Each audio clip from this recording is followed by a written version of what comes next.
ताप आल्यानं स्वतः सलाईन लावून घेणं एका प्रशिक्षणार्थी डॉक्टरच्या जीवावर बेतलं.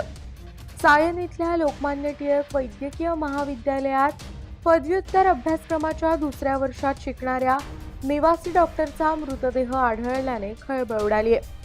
रुग्णालय प्रशासनाने या प्रकरणाची चौकशी केल्यानंतर डॉक्टरला ताप आला होता तेव्हा त्याने स्वतःच अँटीबायोटिकचं सलाईन लावून घेतलं.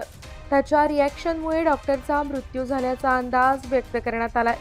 याबाबत मिळालेली माहिती अशी की मृतावस्थेत आढळलेल्या डॉक्टरचं नाव सौरभ धुमाळ असं आहे. तो परभणी जिल्ह्यातला होता. धुमाळ हे हॉस्पिटलच्या 5व्या मजल्यावर राहत होते. गुरुवारी धुमाळ हे त्यांच्या खोलीतून बाहेर न आल्याने त्यांच्या सहकाऱ्यांनी दरवाजा उघडून पाहिला असता बेडवर मृतावस्थेत आढळले. तिथे सलाईन सुद्धा होतं. सौरभ धुमाळ हे वैद्यकीय महाविद्यालयात शिकणाऱ्या विद्यार्थ्यांना मानसिक तणाव असेल तर समुपदेशन सुद्धा करायचे. काही दिवसांपूर्वी ते रजेवरून परत आले होते.